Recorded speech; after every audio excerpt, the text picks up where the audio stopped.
podiatrists. Kahlil Wilson here from Orthotech. I'm just going to take you through the new prescription form for 2014. There's been a couple of changes here that are going to help you, and a couple that are going to help at our end. So the first thing I'm going to go through is the default prescription forms. I've created a couple here, and I'll show you how they work, but essentially you'll have a drop down box. You can go to your mod route where things are already filled in for you, and you just make minor changes for that patient. You can go to your HS wedge, and you guys essentially create those, and you can call them whatever you like. So I'm going to create one just to show you. So on every default, we want to know who the podiatrist is. So I've just used K Wilson, for example, and you can call it whatever you like. So let's call it, let's say, plantar fasciitis.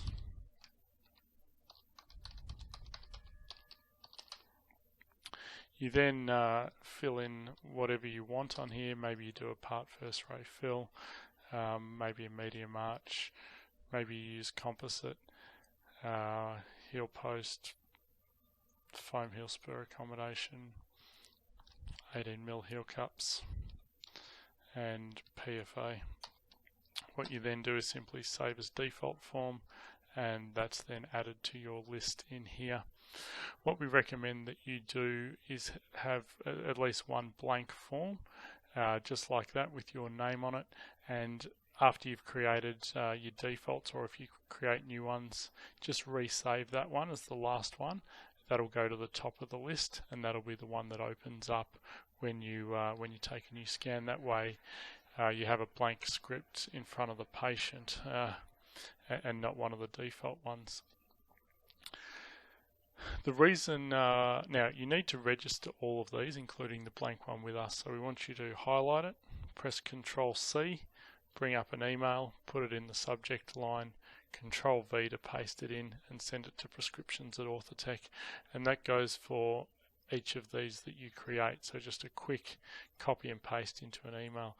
And the reason we want you to do that is because we're going to add notes in the background for each of your default prescription forms when I chat to you about how you like various things done. So for example, in our lab software here, I've just created two dummy scans with my name on them. So this is my default K Wilson HS wedge. What comes up is some notes that I've made. Now these are just things I've typed in the background. Likes orthotics 4 mil longer. That way, no matter which staff member's doing the cast modification, they know what you like. And this is a HS wedge. This pod likes a lower arch profile on these orthotics. So just little notes like that we'll add. So I'm going to add up, I'm going to open up another one that I created. So also my name, but a different default. And you'll see this opens up with slightly different notes. Likes orthotics 4 mil longer, 3 mil additional lateral heel expansion. This way, if I talk to you about a specific type of orthotic that you do, or just your orthotics in general, I'll record those notes. But if you don't register your defaults, then we're not going to have that information in the background. So very important if you're going to use that. If you're just going to use one name, that's fine as well. We'll set up a default just with notes against your file. So to go through, I'm going to go through the whole prescription form so that you can refer to it or show new staff what to look for.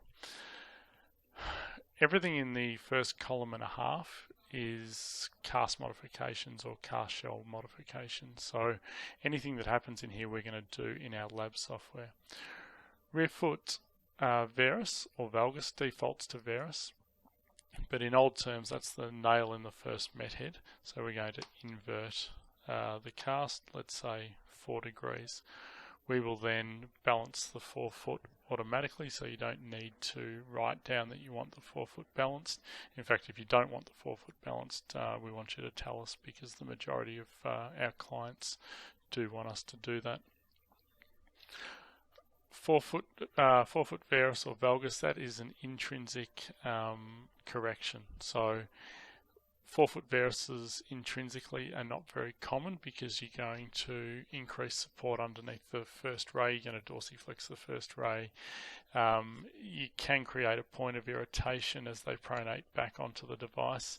Forefoot valguses are certainly more common, and that's where we will support the lateral column and then drop down behind the fifth ray. So a 5-degree intrinsic forefoot valgus, for example, will support the lateral column, and then just behind the fifth met head, you'll have about a 5 mm drop. Design. So on this script, we've separated it into midfoot, rear foot, and your combination devices. Your midfoot devices, of which there are 3. Your mod root essentially looks like this one here.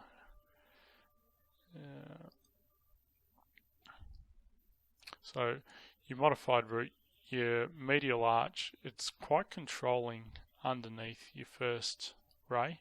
So conforms to the foot quite well, but you can imagine as the patient pronates back onto that device, you will get some dorsiflexion of the first ray. A lot of stuff over the last few years have been coming out about high gear loading, windlass mechanism, first ray function, and it's all about allowing that first ray to plantar flex. So it's become less and less common because it is quite controlling underneath the first ray.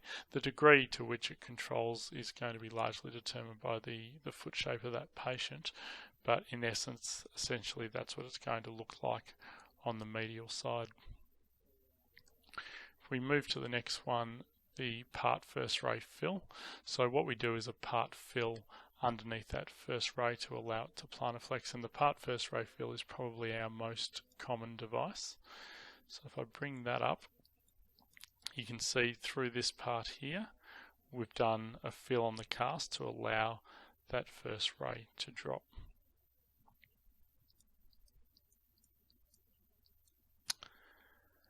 Then our full first ray fill is essentially a straight line from this point here, the apex of the arch, down to the first, and I'll bring a cast up to show you. So there's our full first ray fill. So it gets to the apex of the arch and then just wipes away very quickly. So that allows the first met to drop, increases first ray function. It's good for athletes who might have that blister point underneath the first ray. We then move into the rear foot devices. So keeping in mind that these mod roots are still dictated by a rear foot bearer, so you could do a 10-degree mod root and you are getting a combination of rear foot and midfoot in that device there. Most of the midfoot devices come in somewhere between 0 and positive 10 because you're controlling both rear foot and midfoot. The inverted and HS wedge are essentially rear foot devices, and they generally come in between probably 6 and 20-25 degrees. So they're more controlling in the rear foot because they have no control or minimal control through the midfoot. So an inverted device will look like this one here. So essentially the apex of the arch is a lot further back,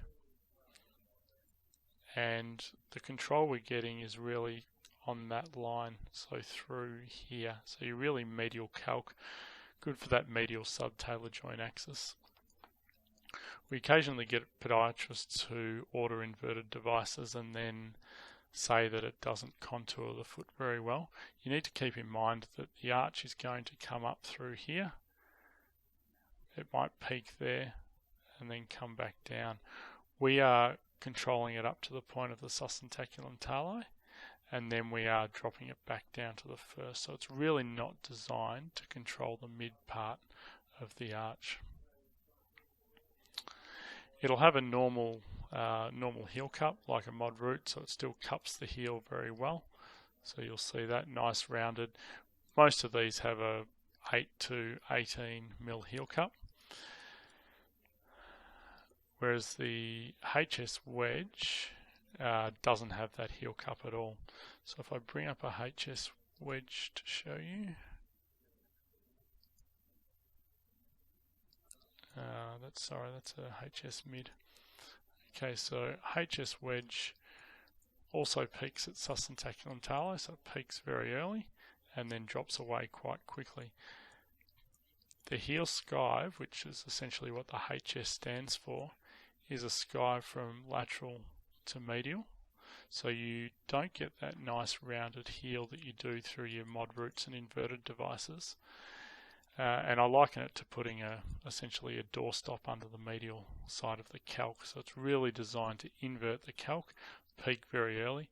Works very well for those really flat feet that don't tolerate midfoot devices, but all the control is through this area once again. So medial calc into sus tali, and then the rest of the orthotic drops away quite quickly.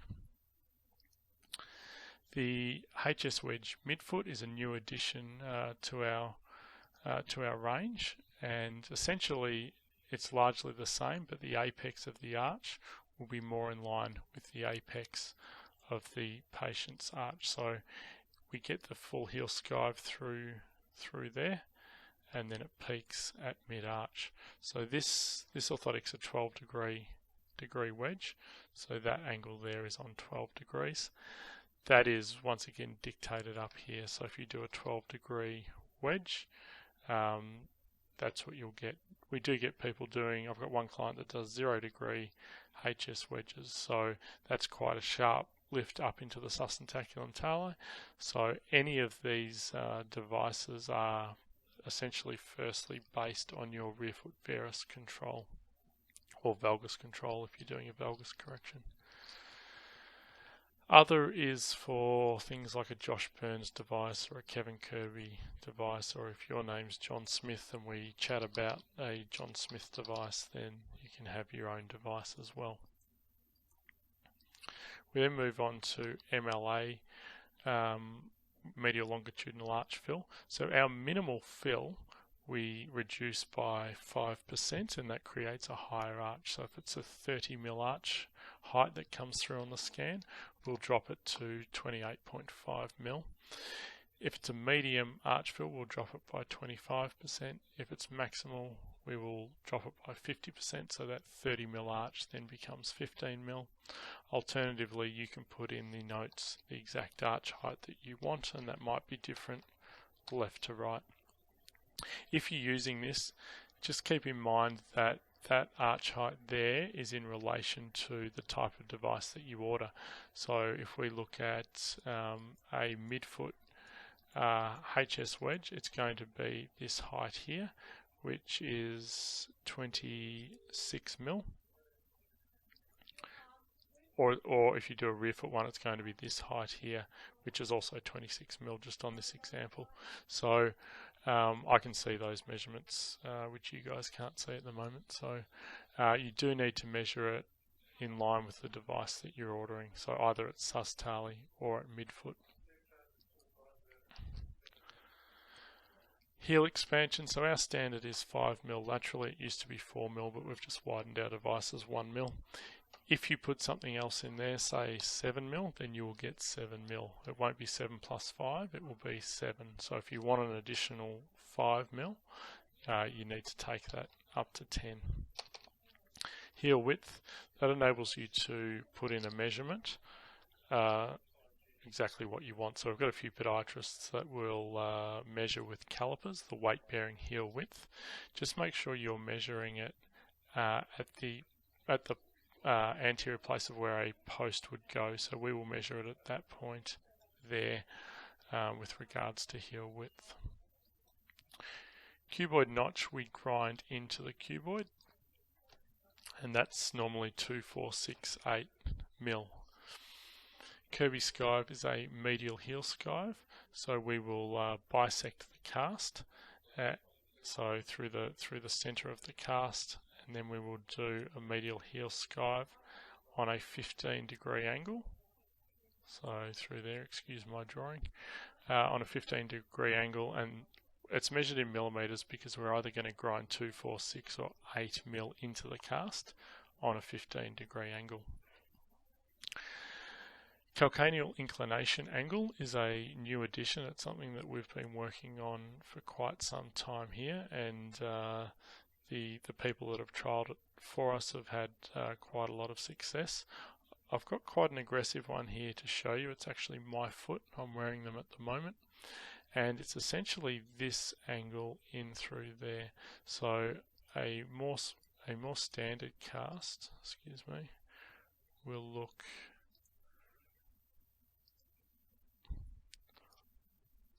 like that from a side-on view.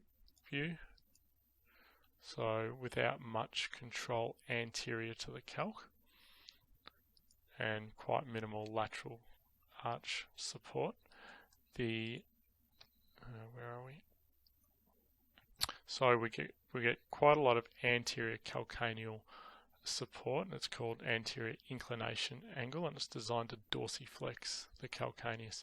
It will result in an increased lateral arch, but all the control we're trying to get is anterior. So if you liken it to walking on the beach as you hit the soft sand, you get that support anterior to the calcaneus.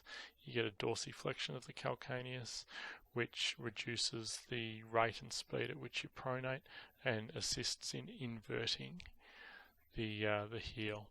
So relatively new. If you want to have a chat to me about it, then give me a call.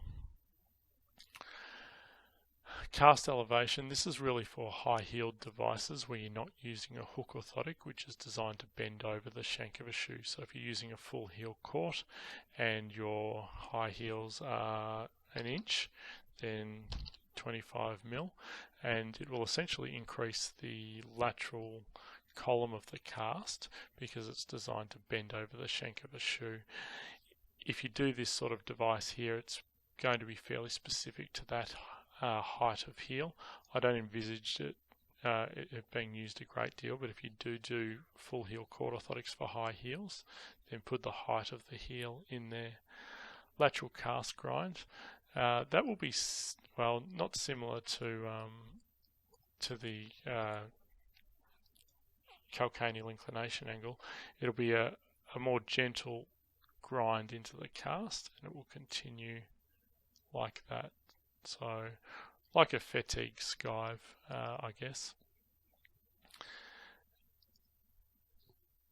That's also in millimeters. 2-3 would be mild, 4-5-6 would be medium, 7-8-9 would be fairly aggressive. With going back to the calcaneal inclination angle, also 0-4 would be fairly mild, 5-8 would be medium, 9-14 is getting fairly aggressive. No-fill 2-4 is an intrinsic met dome.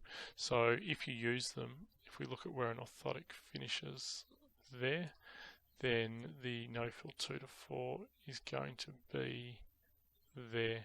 So that differs slightly to a met dome, which sits 10mm past the end of the orthotic. So it sits more like that. So that's going to be firmer if it's done in a poly or a composite. That's going to be softer and further forward. So it's an intrinsic met dome, but it does sit more proximal to what a normal dome does. Medial flare. So this is the actual shell of the orthotic will flare out at that point there. So the anterior edge and the heel cut width will remain the same. The shell flares out, so you've got a wider midfoot section. Lateral flare is on the lateral side, so if you do a 12mm heel cut, for example, we will continue around at 12mm, and then at the point of the cuboid we'll raise it by 4 or 5mm, run it laterally, and then drop it down behind the fifth. Medial wraps actually wrap out vertically, so they flare out, but they also wrap up. So it's good for that medially drifting mid-tarsal joints or medially drifting navicular to use a medial wrap or a navicular wrap. If you're using a sort of 4 or 5mm poly, keep in mind that if the mid-tarsal joints do start to dig into that wrap, you may need to drop it down a little bit. So essentially that's it for the cast modifications. If there's anything else that you want done that isn't on there, then it's a matter of popping it in the notes. Shell material, so if you select poly, that's pretty easy, 234, 4.55. Now we only use German-made poly. A lot of other labs have moved away from it because they're direct milling and it's too expensive and all that sort of stuff, but we're sticking with it. So you can't buy 4mm poly in Australia that comes out of Germany in any other colour but clear. So this will be beige, this will be beige, this will be beige, this will be beige. That will be clear. So if you get a clear poly, it's because we can only get M.S.M.A and Rockling polys in clear in 4mm. Composite, so 1.9 is really flexible. We do half a dozen of them a year. 3mm is rock hard. We do quite a few of those, but the two most popular would be your 2.3, your semi-flex and your semi-rigid. For those of you who don't have a lot of experience in it, it does perform quite differently depending on how you prescribe it. If you give it high heel cups, it becomes more rigid. If you put a plantar fascial groove in it, you get a corrugation in it and it will become more rigid. If you do a high arch, it becomes more rigid. A low arch, it's a bit more flexible. So it is one material that's incredibly difficult to adjust. So you can't heat adjust it because the material just sort of melts, and if you try and grind it from the top to thin it out to give it more flex, it'll essentially crack when the patient stands back on it. So really nice material, really lightweight. It's got a really nice return rate on it, but it's just a little bit hard to adjust, so keep that in mind. Moving on to EVA, so the first thing we want to know is whether you want a 3/4 shell or a full length one piece. You can have a 3/4 shell with a full length cover, and they're probably easier for you guys to cut with scissors if you don't have a grinder, or if you're at a satellite clinic where you don't have a grinder. Otherwise, my personal opinion is that the full length ones look a lot nicer and they're a lot neater. Very soft, medium, firm, very firm density, so it's 120, 220, 260, 350, 400. This orthotic here, the very soft, is probably the one orthotic that aesthetically I don't like sending out the door. Once you glue a top cover to it, it can just distort a little bit. The heel cups can pull in a fraction. If it's a thin forefoot, it just can lift, and then if anything sits on it in the courier, in the back of the van, it can get a little bit squashed. So just be mindful that it is very soft. Great for rheumatoid patients. We've had some good feedback with diabetics as well, but aesthetically it doesn't look that great in my opinion. Tri-laminate, so that's 3 layers of material. So it's a soft EVA with a thin layer of poron and then another soft EVA. Ends up being about 8mm thick. So if you're going to use them, you're generally looking at an extra depth footwear or a pair of runners that can accommodate that thickness. Our standard, if you don't tick one of these, is to block the arch with a medium density because it does need an arch fill underneath it. However, if you tick one of these, you will get it in a different density. Subortholine isn't used a great deal these days. Some podiatrists really like it. If you're not familiar with it, it looks like poly, but it doesn't return back to its original shape. So it's like a soft poly. It can distort over time. Now moving on to the grinds. Normal, narrow, wide. So that's in relation to the forefoot width. So we've determined the width of our heels over here, either by leaving that blank or specifying something or putting in a heel width. Your normal orthotic at the front is going to be just lateral of the 5th and just medial of the 1st. So that's our standard grind. The narrow is going to be bisection of the 5th, bisection of the 1st. So that's sort of like your old root orthotic. It was quite a narrow device. It's essentially going to come back being the same width as the heel.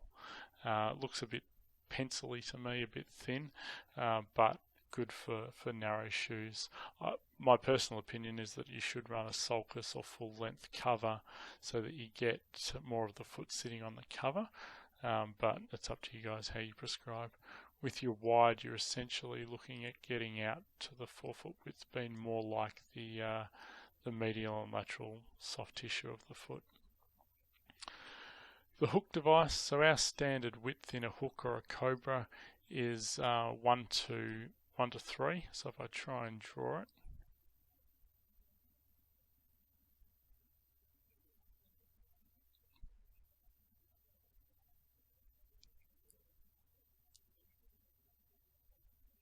then that's what you're looking at. So feel free in the notes to request 1 to 2 if you want it really narrow, 1 to 3, 1 to 4, 1 to 5. We occasionally get 1 to 5s with when people are fitting off more men's slim loafer shoes, so they want a slim device but they want that full width, and we'll just grind that out to 5 there and then come back in, so it ends up being a bit wider. The only difference between the hook and the full heel cover is that instead of following the hook with the cover, we'll actually fill all this lateral side in with the cover, and so it essentially starts to look like a full orthotic, but the shell is the hook shape. With these orthotics and with the full heel court, my personal opinion is that you should run at least a sulcus length cover, so sulcus being there, so that the ball of the foot sits on the cover and prevents any movement of the orthotic, especially in a high heel. If they're sitting in an inch or inch and a half heel as they walk forward, there's no pressure on the orthotic. It may have the tendency to lift, but once again, it's up to you guys what length you do the orthotics. The full heel court orthotic is essentially a narrow low heel cup depth orthotic, so there's no point in putting full heel court and a 14mm heel cup. We want a full heel court with a 3mm heel cup, so it'll be a narrow, thin device for ballet flats or small ladies' heels. EVA post, so this is a stabilizing post. Our standard posts go medial to lateral, so they'll look like that, but feel free to do a medial post, a lateral post, a quarter post. So our quarter posts just sit there so they stabilize the device, but with a little bit less bulk. We have some people asking for extended medial posts, so they actually run out on an angle like that, so that you've got more support medially, less laterally. Actually, it's probably more like that. So feel free to vary those posts up with whatever you like.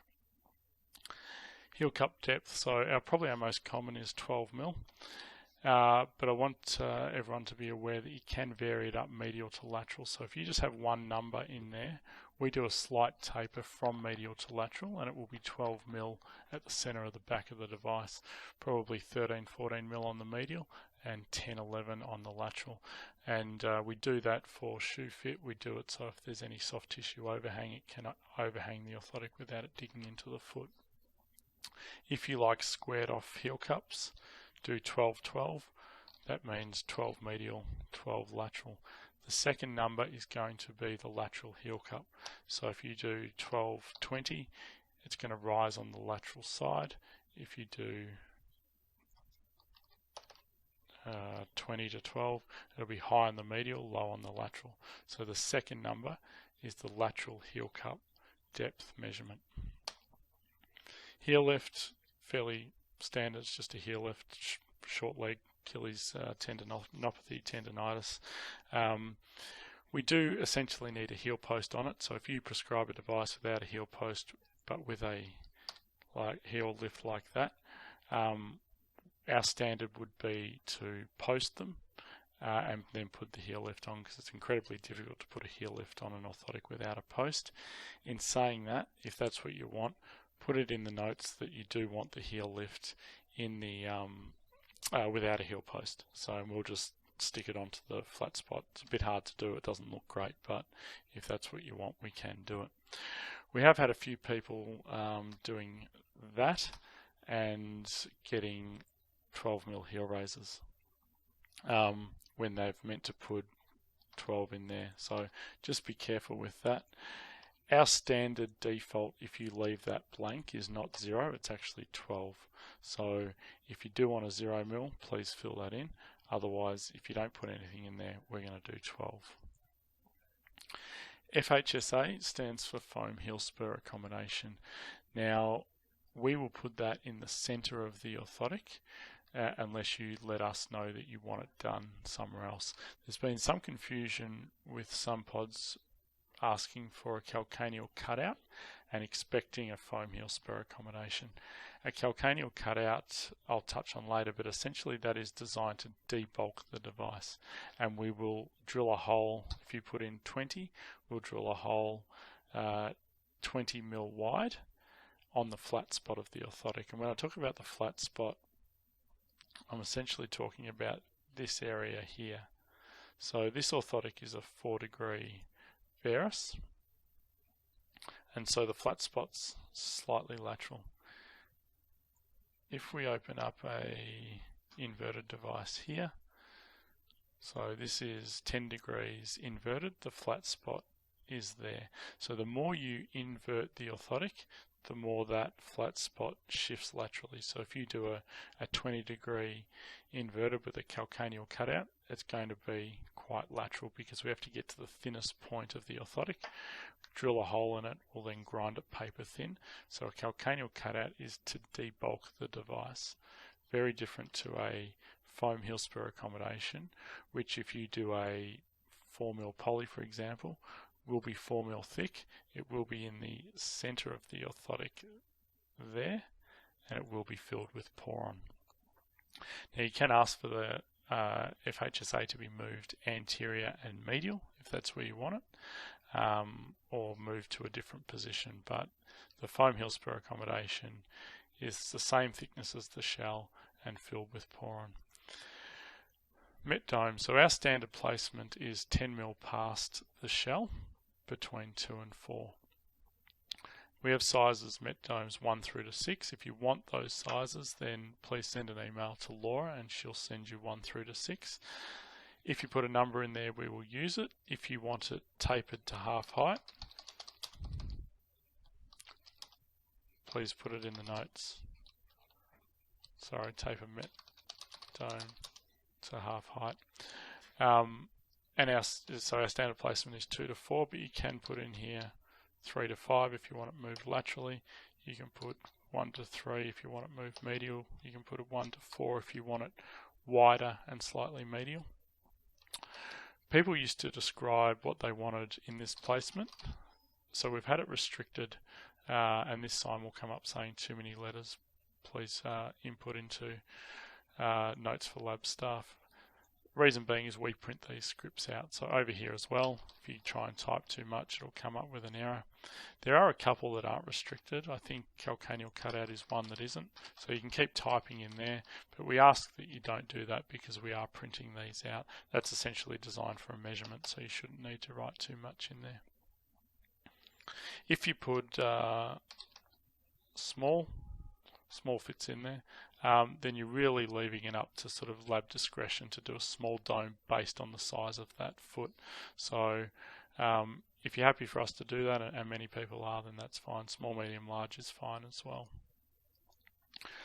First MPJ cutout is just the corner off the orthotic like that. If it's a full length EVA, then we'll actually punch a hole underneath the first. Now, quite a few labs, especially the ones that are direct milling, actually put this medial aspect back on the ground, and so they cut that away. We don't do that because from our perspective, if you put that medial side back on the ground, all you're doing is allowing the first to hit the ground, and you're actually dorsiflexing the first ray, which is not what you're trying to achieve. So this medial side will sit up off the ground so that the first met head can actually sit dropped. First ray cutout is the whole ray. So the biomechanical boot camp talks about it a fair bit. It looks more like that. We've got a few clients in the UK, they order a few of those. It's my opinion that if you do them, to maybe do a sulcus or full length cover so that you don't have that point of irritation underneath the first ray. PFA, plantar fascial accommodation, 1 to 4 mil is most common. Because it's done in the cast, if you start getting into 5-6 mil, you're actually starting to drop the medial longitudinal arch, in my opinion. So we do the cast modification, put the PFA in. If it's too big, essentially you're going to drop that arch. Morton's extension. So our standard Morton's extension is to go into that sulcus area there. If the orthotic does that. You can ask for them to be extra long or full length, in which case we'll take it right out underneath the big toe. But our standard is to sit in that web spacing. Our standard is also the shell. So if you're doing a 4mm poly, that'll be a 4mm poly Morton's extension. Works well for hallux limitus, hallux rigidus. It stops flexion at that joint, transfers it across to the lesser metatarsals. But if you do want poron or EVA, it's just a matter of putting in EVA or 3mm EVA. Once again, we haven't blocked that, but we don't want you to write too many notes in there. Medial flange. So medial flange is essentially poron plus whatever top cover you've chosen to come out medially like that. So it just gives protection against the edge of the orthotic. Lateral flange is the same, but on the other side it's out of poron and will protect from the edge of the orthotic.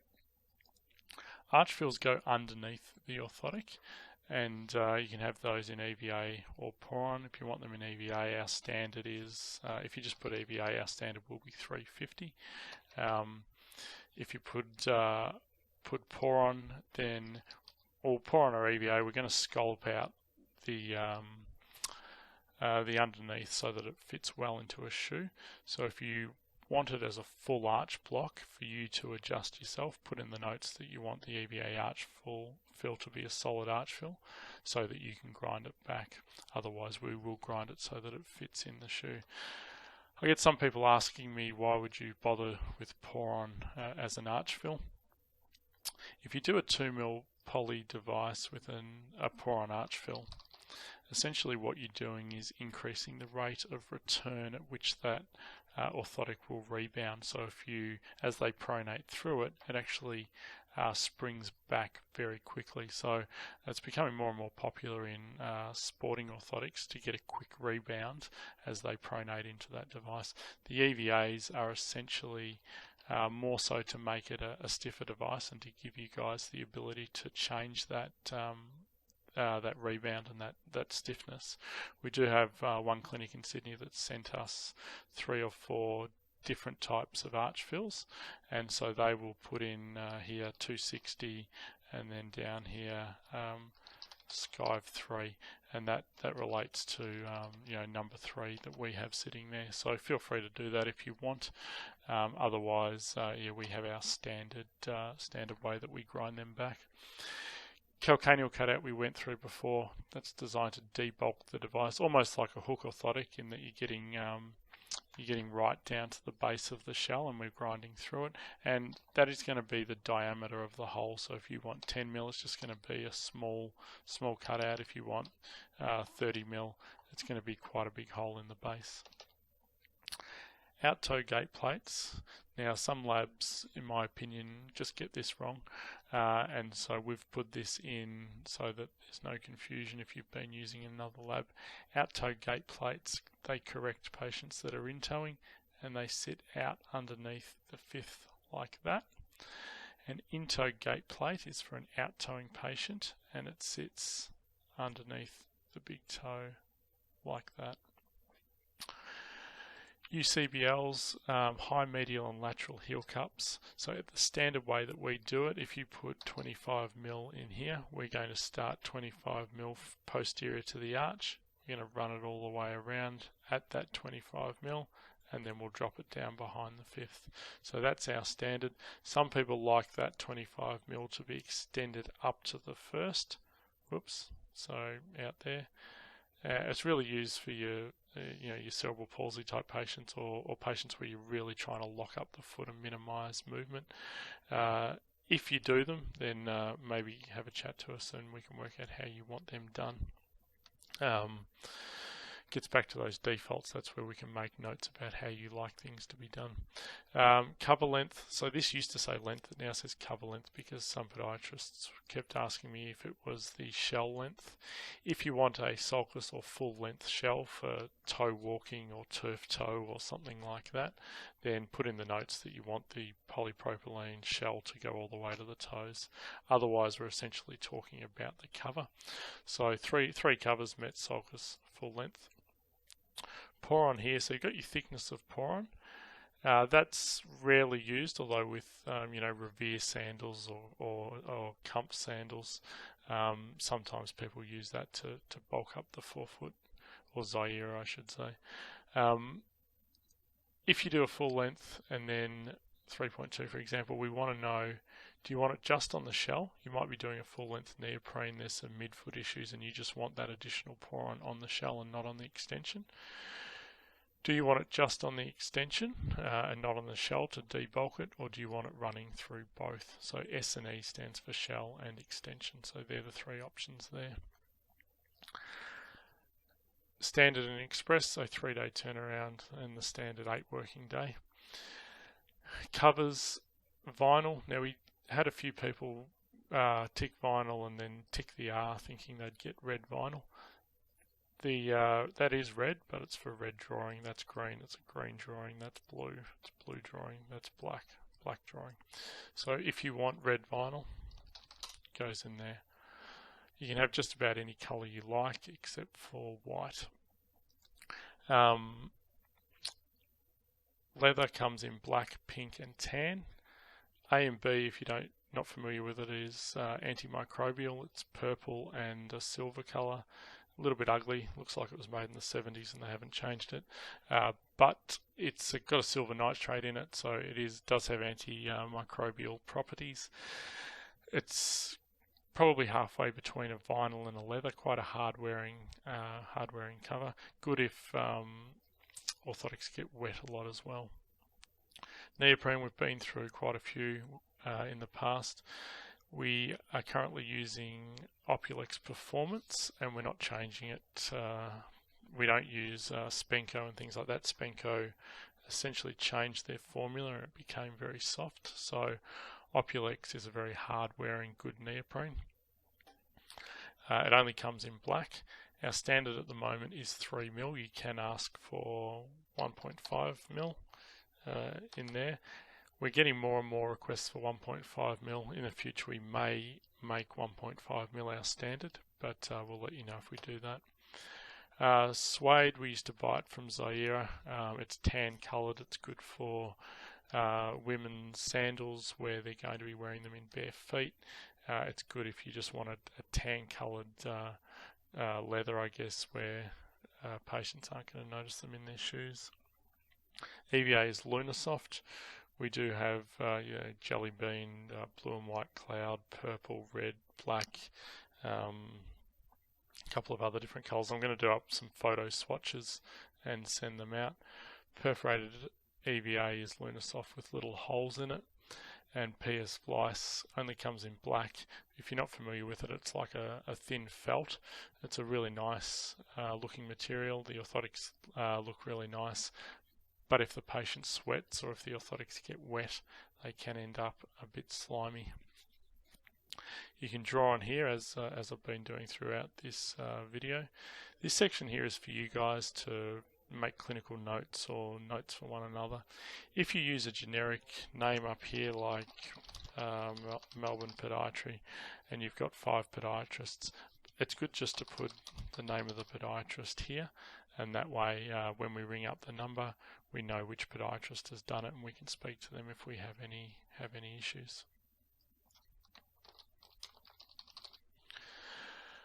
The note section is for the lab staff. Now we do have a few podiatrists that make a note, a few returns, make a note, a few returns, make a note, like that. We do print these out, so essentially what Laura has to do is then bring it back up, put second instruction, go down here, bring that back up, third instruction.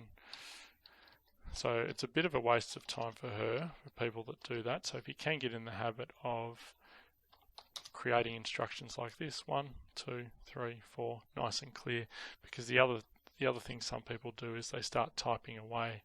They leave out full stops or commas, and while it might make sense to you when we read it, it can be quite jumbled up. So the clearer and more concise you can be in those instructions, then the less room for error. If you can stay within this box, that really helps us out. However, you can write forever if you need to, so that's fine as well. That's about it for the prescription form. So anything that isn't on here goes in the notes. One thing that isn't on here is extended forefoot varus and valgus additions, and we don't have it on here because there's a million different ways you can do it. So our standard forefoot valgus, if you do a full length forefoot valgus, is 2 to 5, like that. So 4 or 5 mil here, depending on what you specify, down to 0, and our standard varus is 5 to 1 back like that. But we have some people that do their varuses on a triangle like that. We have some people that do their valguses more like a reverse Morton's, where it's 2 to 5 like that. We have some people that prefer it 3 to 5. I have one person that likes it 2.5 to 5. So there's lots of different ways that you can do it. Essentially, we want to know 3 things: the thickness, so 5 degree forefoot valgus, full length, firm EVA. So the thickness, where you want it to go, and the material that you want us to use. So sometimes people go 5 degree forefoot valgus, and so we're just going to do our standard. We're going to do it out of 350 EVA. So if you're not fussy, that's fine. But if you want a softer EVA, or you want it done out of poron, then you need to let us know. Same with reverse Morton's, for example. Sometimes people put in the notes reverse Morton's. Well, do you want it 2 mil, 3 mil, 4 mil, 5 mil? Do you want it done out of poron? Do you want it done out of firm EVA, soft EVA? So you do need to let us know those things. 2 other things I'll quickly touch on. This 180 degree scan rotation needs to be ticked for anybody that scans prone. Essentially, all you need to do is, when you create your default, tick that, save as default form, and that will come up every time. And the reason we're doing that is because at our end we spend a lot of time rotating scans. So I'm just going to open up this one will do. So this one's come through supine, but if it was prone, we would be getting it like this, 180 degrees the other way, same way that you get it on your screen. And so we've got staff essentially having to rotate both images 180 degrees before anyone can work on it. So it doesn't sound like a lot, but when you're doing quite a few scans and you're having to rotate 2 images per script, automating it makes a lot more sense. So anyone that's scanning prone, we really want you to tick that 180 degree, save as default. You never have to worry about it again. It'll just open up the correct way for us. Now, this one here is an optional extra. You don't have to get it. It enables you to tick on it and to give you a price. So I've just filled in things here throughout the course of this. That will change as I change things. So if I go back to METs, it's taken some of the price off. If I go back to vinyl, it's taken some of the price off. If I go to composite, it's adding it back on. The way that we're going to be invoicing in the future is based on this value here. So at the moment, Laura reads your script, marks everything off, invoices it individually. It's very time consuming, and I would prefer that she spent her time making sure you get exactly what you want when you need it, than sitting here marking off what needs to be invoiced when we can automate it into our program. So in the future, you will get an invoice with this number on it, plus whatever you've done in the notes, plus freight. So you guys can have this if you want. It's just a matter of me sending you 3 files and doing updates each year if the prices change. But us doing things like this enables us to keep the prices of our orthotics down. We will never increase our orthotics more than CPI. This year certainly we didn't, and it's because we've implemented things like this that enable us to be more efficient in other areas. So you guys can have this, just make sure you don't turn it on while the patient's sitting there. It'll also come back with the price on it, so make sure you remove it from the bag before giving it to the patient. Essentially that's it. So if you guys have got any questions, please don't hesitate to give me a call at the lab or on my mobile. Thanks for listening.